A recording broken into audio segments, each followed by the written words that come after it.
Hey everyone, this is PrinceWatercress, and welcome back to Kid Niki 3.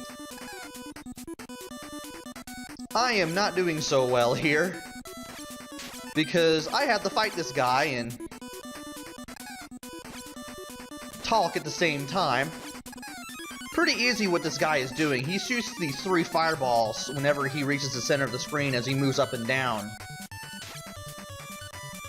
All the while the screen scrolls, you have to keep hitting him with your projectile. If you can hit him with your staff, you'll be able to do a lot more damage.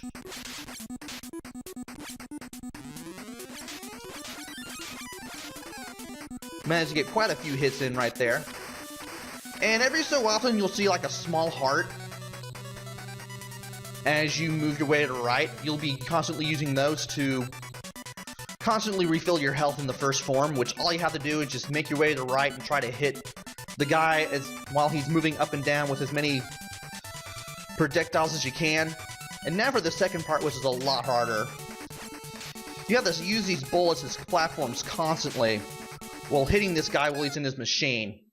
And if you die like I did right now, you're going to have to start all over from the first form, which can be really annoying.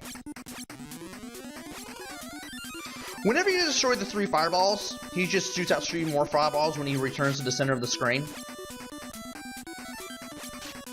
And these fireballs do home in on you, which can make the fireballs really, really annoying.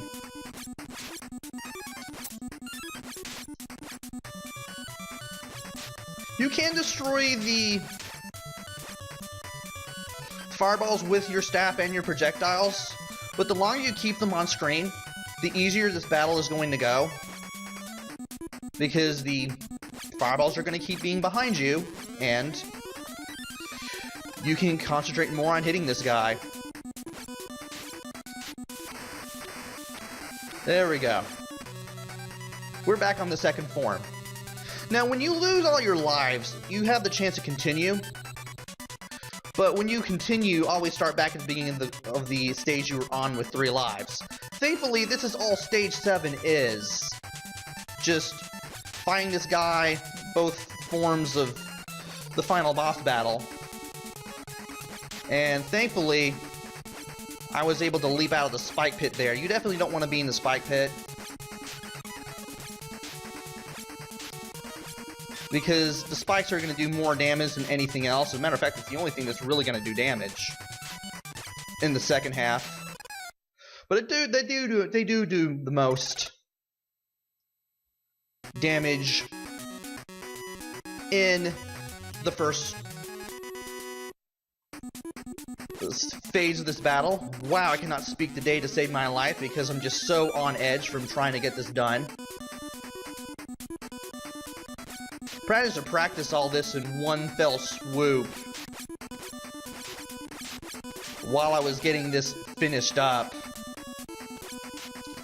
So, thankfully, in case I die a whole lot, as long as I don't end the game, I'll be able to continue here for as much as I want. I do believe you do have infinite continues. And in case you couldn't tell, the first option lets you continue, the second option lets you quit when you lose all your lives. So now you know what happens when you lose all your lives. I should probably be taking slightly shorter hops when on this screen, I believe.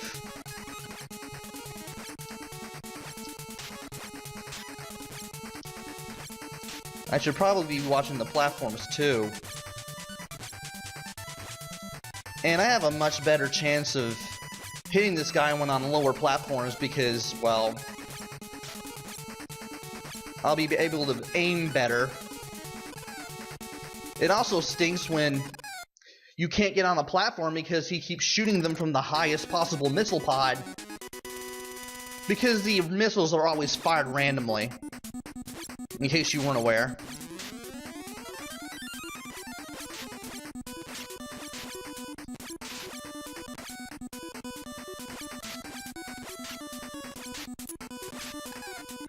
And I'm doing a lot better against this boss now.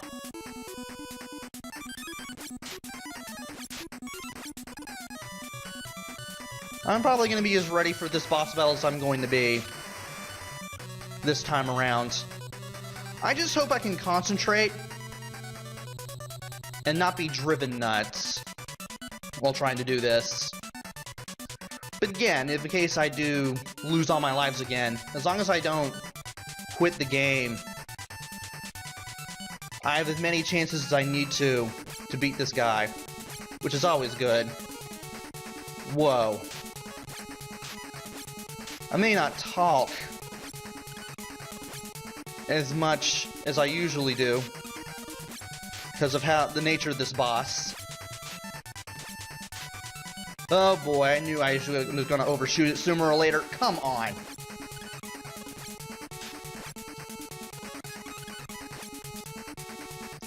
Ah!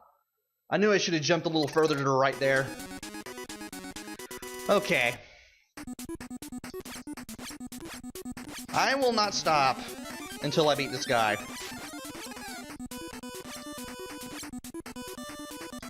He's not the hardest boss in the world. Let's just get that out of the way right now. But he can still drive you crazy. Let me grab that heart. Thank you.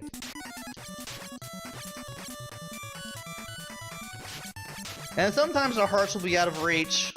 Don't worry if they are while you're still fighting the first form of this boss, because you will eventually get another chance to grab one. And hopefully in a place where you can get it from.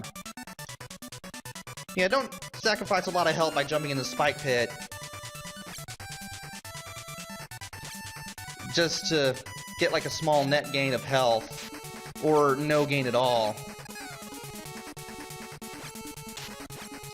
while you're fighting this guy. And I can't believe I landed that jump.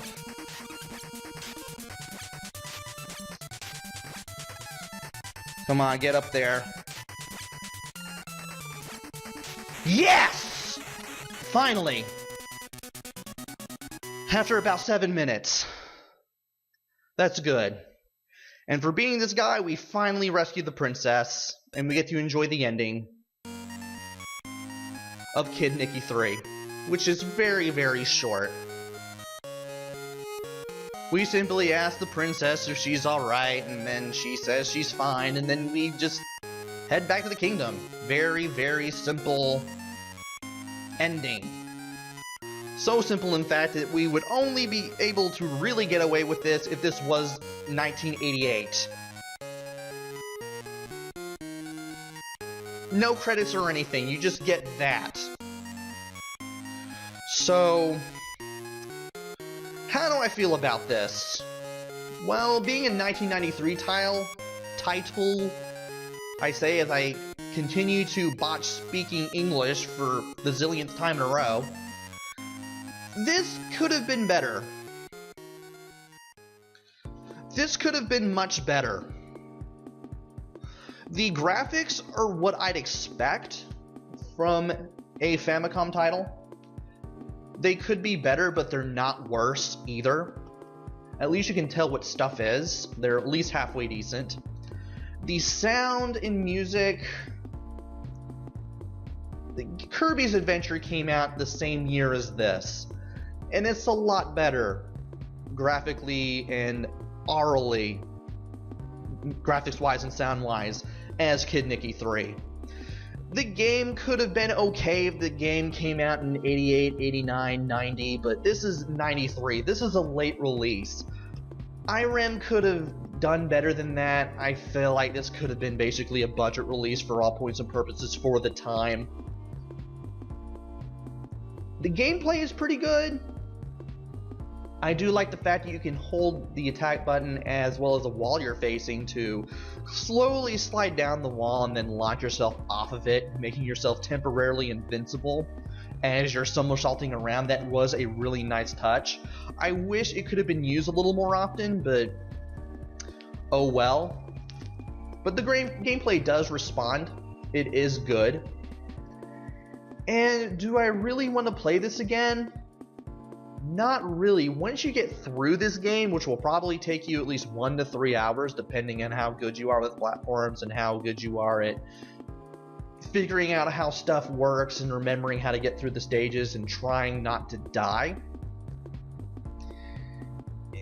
there's really no reason to play it again. Once you go through the game, that's it. You've seen all there is to see, and there's not really much of a reason to bring you back to this game. It's okay to have in your collection, but there are games out there that are better than this that came out before Kid Niki 3, and well, there's also the aforementioned Kirby's Adventure, which came out at the same time as this game, around the same time, that really took advantage of what the NES could, or Famicom could do. And so, in short, this really feels like a by-the-numbers platformer. It's not bad, it's not terrible, it's not horrible, but there are better platformers out there than this.